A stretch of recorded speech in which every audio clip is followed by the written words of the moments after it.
Welcome to the Elevate Living podcast. I'm your host, Jason Thomsen. I'm the president and CEO of Bridge Advisory Incorporated. We are a consulting and marketing firm that specializes in helping private capital investment groups to raise capital in Canada compliantly through all of the legal channels, helping to make sure that they're all set up the right way. And joining us today, we have Drew Toth. Drew is the founder of Elevate Living and Elevate Living REIT. And I'm really excited to introduce you guys to Drew, to hear a little bit about the business that he has been building over the last number of years, his background, his passion. This is a pretty unique company, and we're really excited to be working with Elevate Living. So, Drew, why don't you just introduce yourself? Tell us a little bit about your background and what caused you to launch Elevate Living. What was the driving force behind this decision? Yeah, thanks, Jason. Thanks for having me today. It's been a pleasure to get to know you. And so our company is called Elevate Living. My name is Drew Toth. I'm the founder and principal. And I'd love to share with you, the foundations of the company, and where it started and why we do what we do. I think that's really the important part to start at. Um, and so I think anything that you create and anything that you do, like you said, has a history or a story or it has roots.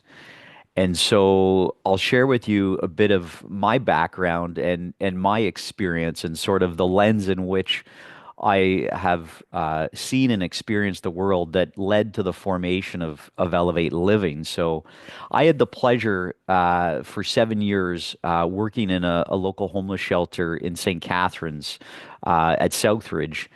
And so during my time and experience there, I got to meet with a lot of individuals one on one. I got to build relationships and work with different nonprofit leaders and organizations throughout Niagara region, also local government agencies. And the primary function of my role when I started there was to meet with individuals who found themselves homeless and work on a bit of plan based on what that individual wanted to do, whether that was maybe connecting to addiction services, connecting to some mental health services, or one of the things that obviously would, I think, always be part of that is what would be the next step for housing and trying to find that individual some affordable or attainable housing at the time, depending on, what income they did or didn't have.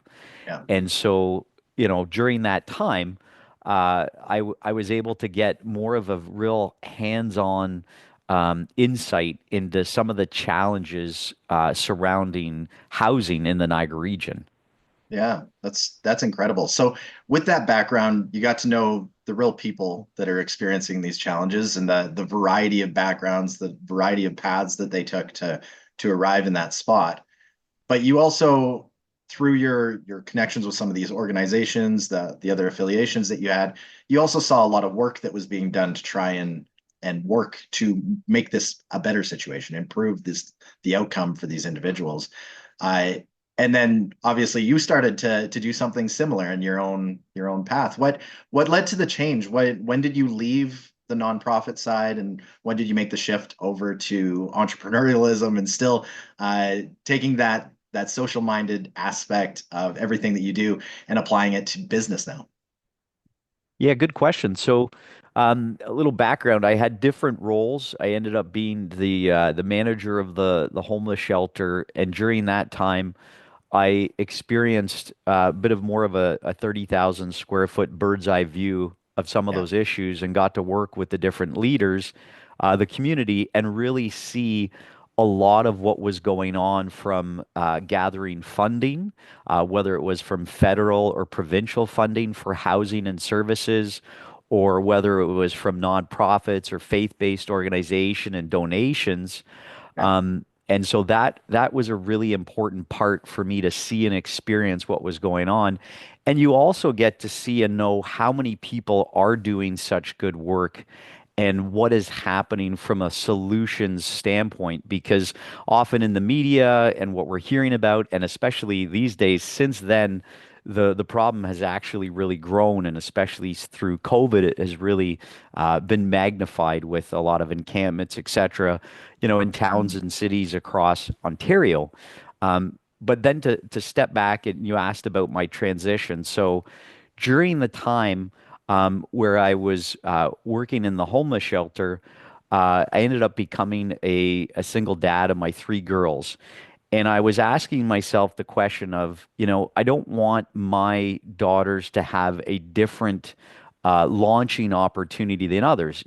I loved what I was doing. It was passion, but of course, it was a nonprofit organization, and there's a limit on salaries that can go out. So I was making whatever that was, and I didn't have extra money to save for their education. So in the background, I asked a few different individuals that I respected from a financial wisdom standpoint for advice. And I said, "Hey, this is the situation I'm in. What are your suggestions? What can I do to help solve this problem?" And I had a bunch of different, input and opinions that were shared with me, and one stuck. And that was, they said, "Hey, Drew, you're young, you can swing a hammer. Your dad has some trade backgrounds and experience. Why don't you try flipping a house?"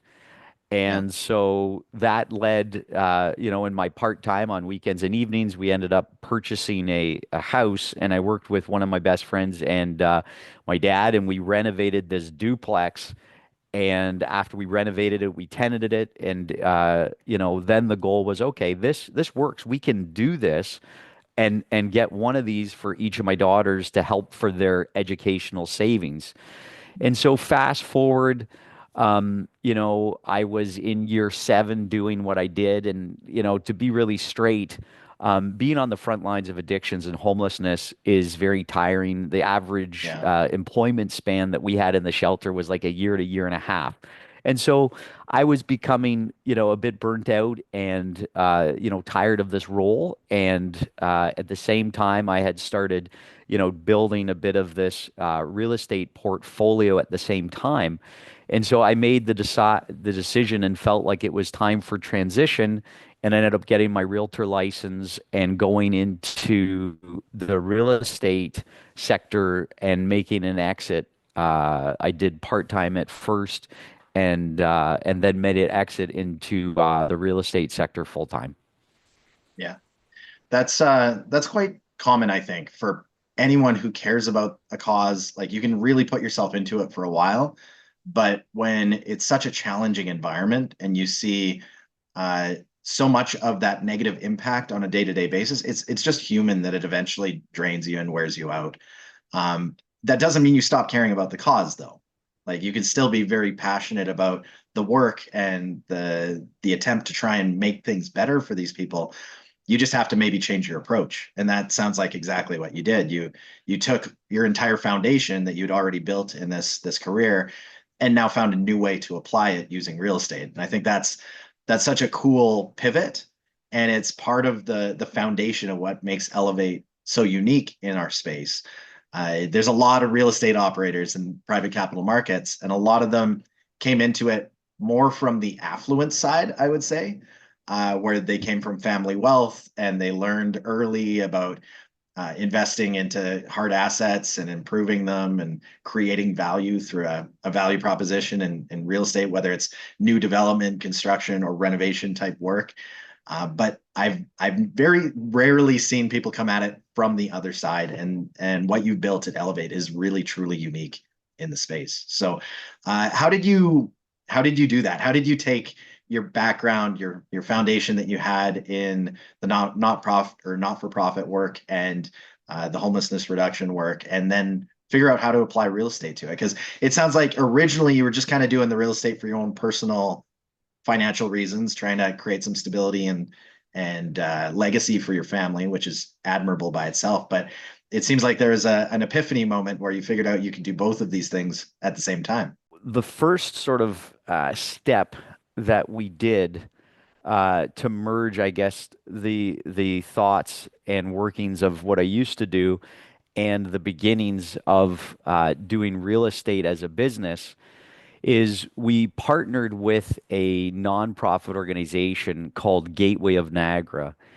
And Gateway of Niagara provides supportive housing and also services to those struggling with mental health and or homelessness.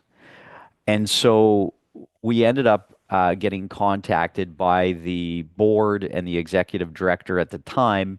I had known them from my previous work, and they knew what Previous we were work, yeah. doing.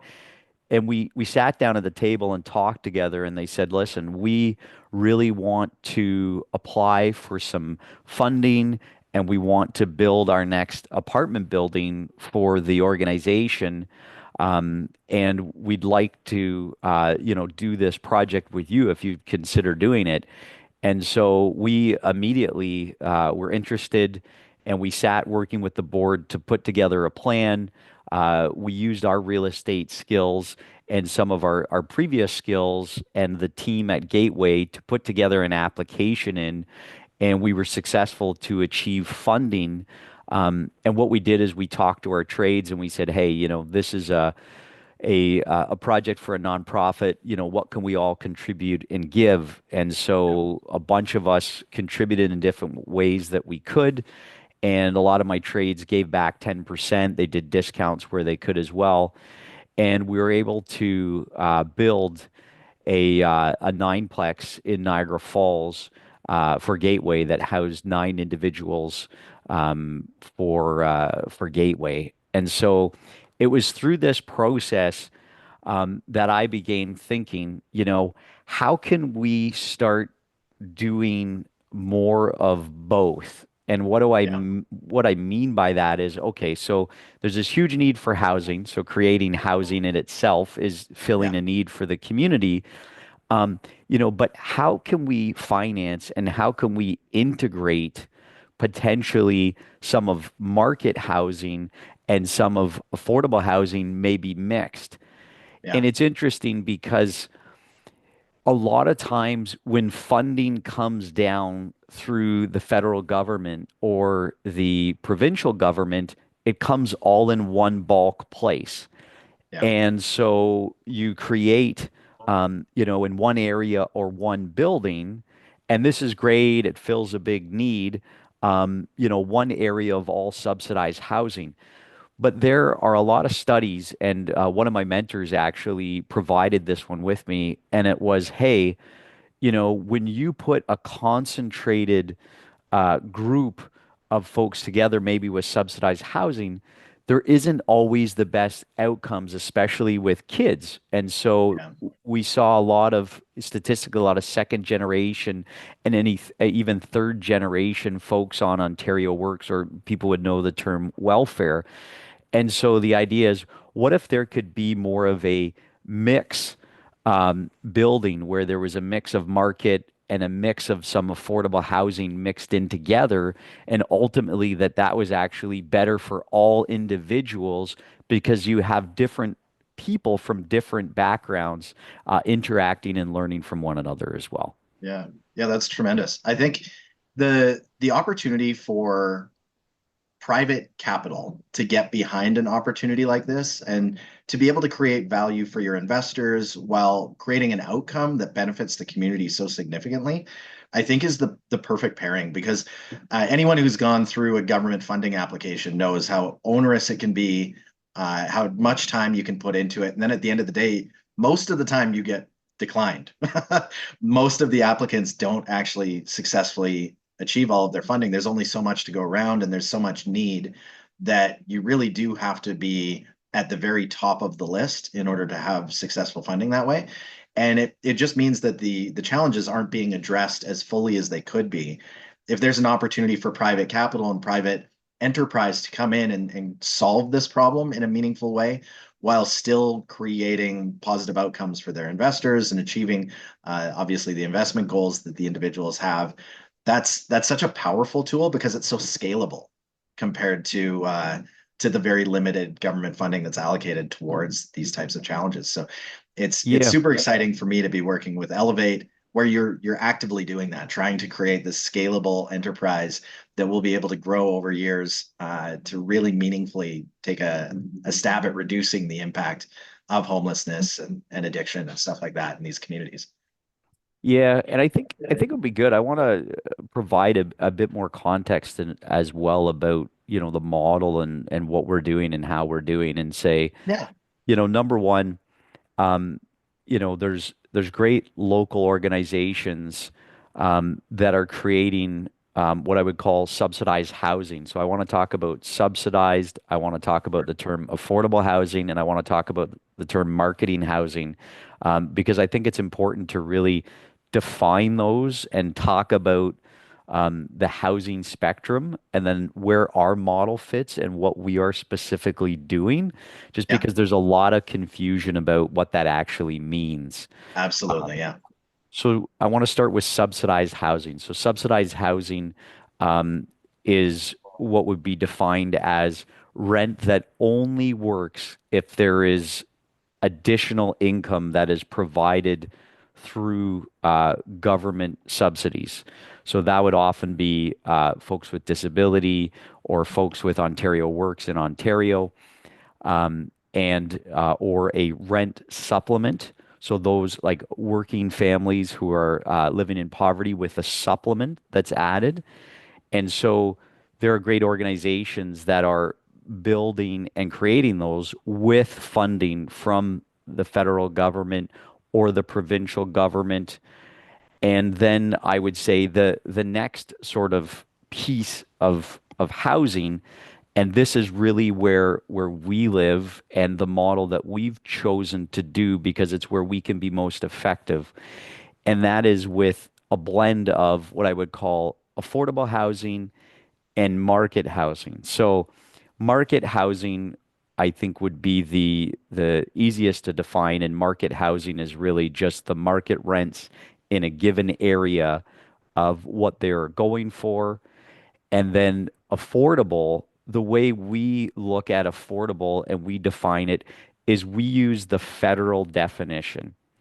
And so the federal definition, it's based on Statistics Canada data for a specific area, and it is 30% of the average wage in that area. So I'll speak specifically to the Niagara region where we operate.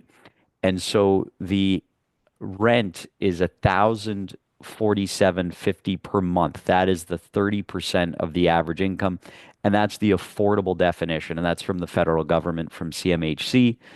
And yeah, so the model that we have and we are using is that we provide a percentage of units that are at the affordable definition of the yeah, 30% of the income, and the rest that we blend in market.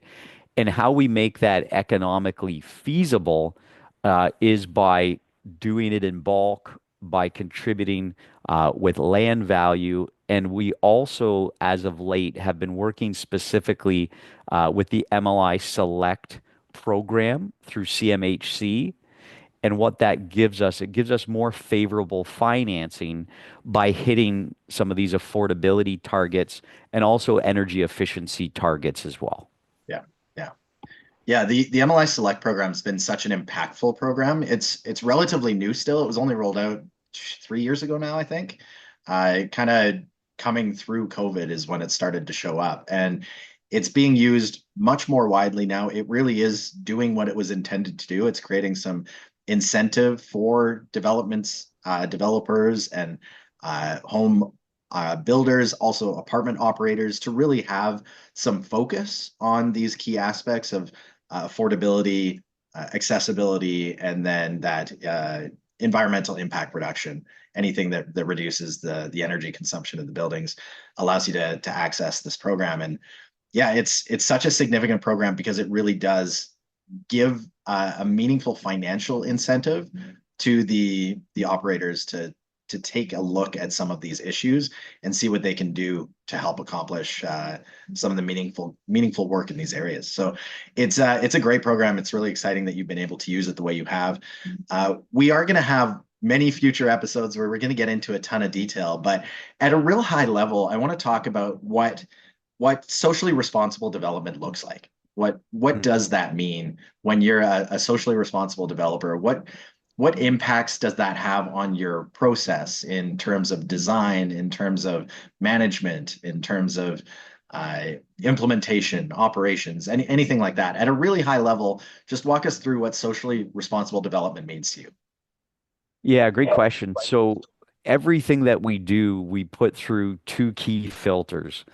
There's a financial good or viability filter that we need to make sure that this project is economically viable to deliver on, the appropriate returns and to deliver on, all of our forecasted numbers. Yeah. That's the first filter that we run. And the second filter, in order to get a project actually on our shelf and get going, is our social good filter. And so we look through different facets to ensure that, okay, this project is actually being socially responsible and is actually going to deliver social good. And so one of those is how many affordable units can we make viable in this project and at Yep. what rate? The other one is simply the number of housing units, then the type of housing units. So, Mm. how are we providing a variety of housing units that are a fit for different people in different demographics and different life situations? Another That's such an impactful and important piece to it. No, you're right. So you can't only look at the numbers, but you need to look at the data on who is the need, who is the Yeah. greatest need. In Niagara region, it is actually single individuals. Yep. There are families, but it was interesting when we started digging into the actual data, and there's some good data that was done through the Niagara region through Cancia. And it was at that point, and I believe it was about 7 years ago when that data and research was first done. And a lot of people were shocked to see that it was single individuals that were the greatest need in Niagara. Not that families aren't in need as well, but it's important for Yeah. us to look and say, how many individuals, what percentage of individuals, and can we build the appropriate housing type to meet those needs? Yeah. And then implement at a number that's financially feasible as well.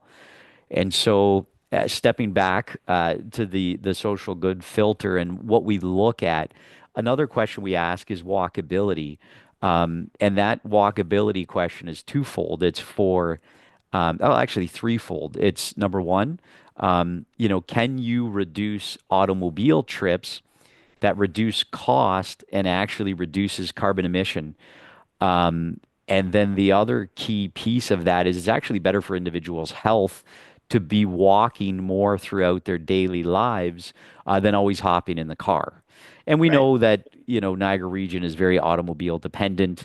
But we do always look and say, how walkable is this project?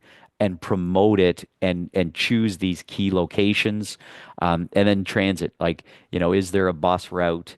Et cetera. And one of the things that we've been doing is we've been implementing car share, electric bike share, electric car share, electric scooter share in our apartments and our Mm. developments because it offers a different option for folks from an economic standpoint.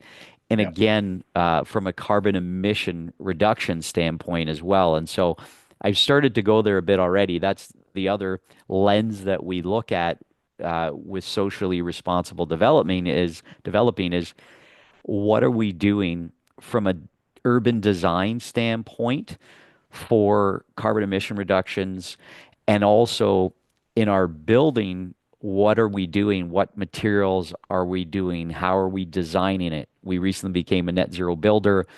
We've built beyond code several times for energy efficiency and carbon emission reductions. That's another key strategy that we look at. Another thing we look at is how much property tax revenue are we going to generate from our development?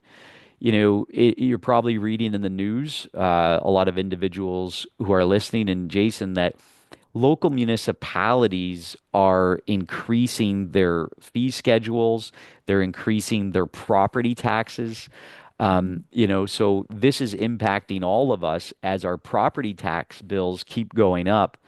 And so it's really important that we're increasing revenue to the local municipalities so that we can help contribute income to hopefully offset any further increases Us. Yeah. to all of us in the community. Yeah. No, that's tremendous. I love how holistic this approach is, and there's so much to get into. I'm so excited for future episodes where we're going to dig into all of these elements. But I think this has been a great initial introduction to Elevate and to your methodology. I really look forward to the next episode. We'll bring you back. We'll dig into this a lot more. We'll talk about some of these sustainability factors that you build into it, the community focus that you apply as well into the design of the housing that you're creating. I think it's all just so interesting, and I think our viewers are really going to enjoy learning more about it. That is all the time we have for today, though, so we are going to wrap it up. Thank you so much, Drew, for coming on and speaking with us, sharing a little bit of your background, your passion, and the vision of Elevate Living. And yeah, we are really excited to continue to learn more. So stay tuned. Future episodes will be coming. We're set on a bi-weekly schedule, so every 2 weeks there's going to be a new episode coming out. And yeah, if you have extra questions or want more information, we'll put the contact information up for Elevate Living here on the screen. Feel free to send in an email inquiry and we'll be happy to get back to you. That's it for today. Thank you so much, Drew. Have a wonderful day, everyone. Thanks, Jason. Take care, everybody. Ciao.